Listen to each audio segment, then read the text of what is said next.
For a few months, my father shuttled back and forth between Berlin and New York. Kindly, remote, befogged by jet lag and overwork, but always bearing gifts of a radiant strangeness, slinkies, watches for deep-sea divers, a wireless that woke you with a cup of instant coffee. These little marvels formed the entire body and substance of my image of New York. And as I discovered many years later, when Inge and I flew in, the picture they had created was strangely accurate. There below us were the toys and gadgets from that brief period in my family's life, metamorphosed into an entire city of hooped and flowing steel, of vast, luminous, multi-dialed watches, of buildings like giant radios with towers of glass and streaming water. My father's visits grew steadily longer. There was talk of a permanent posting, even of our being sent out to live there with him. New York, America. In those dark ages of absolute division between East and West, the very word America seemed to bristle with dangerous, glittering energies. Like Moscow, it named the source of some ultimate fright and power. Bonn was our West German sibling, object of rivalry, contempt, occasional jealousy. But America and Russia were parental figures, and upon them we projected all our fantasies of supernatural and possibly cannibalistic strength.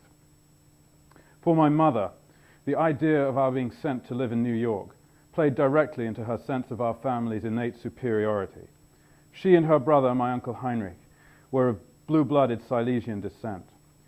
Naturally, this was not something to brag about in communist East Germany, and they had been quick to drop the von from the family name after the war. But in their quietly indomitable way, these two had maintained a sense of themselves as somehow superior to other people.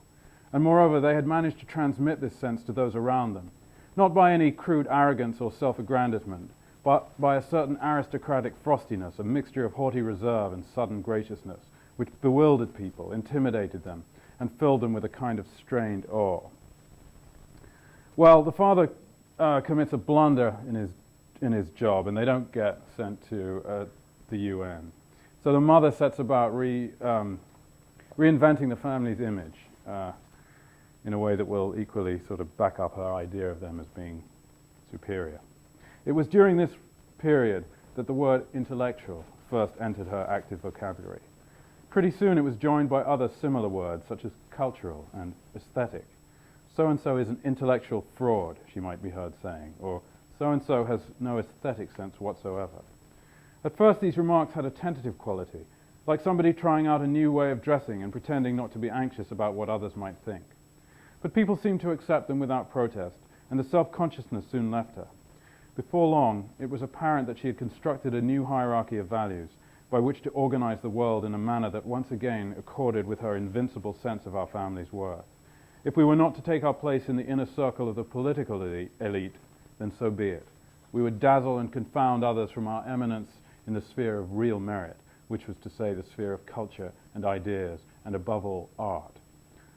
Given that none of us had accomplished anything at all in this sphere, her successful transformation of our whole tone and image as a family must be counted quite a triumph. A new phase of our life began. Uncle Heinrich introduced my mother to a number of officially recognized writers and artists of his acquaintance. We dutifully made the round of their plays, concerts and exhibitions, mingling with them afterward, and before long they began appearing at our apartment on Micklenstrasse. And it was at this time that I first heard myself being referred to as the family poet intellectual. It was done so casually that I didn't consciously notice it until it had insinuated its way into my own image of myself. I therefore didn't react to it with the suspicion or perplexity I should have. As our artistic gatherings consolidated themselves into regular soirees, and I heard my mother introduce me as our literary man, our own poet intellectual, often adding, he reads all the time. It's impossible to drag him away from a book once he's started, just like I was at his age. I felt it as one of those immemorial truths about oneself that are so well established they're almost too boring to mention.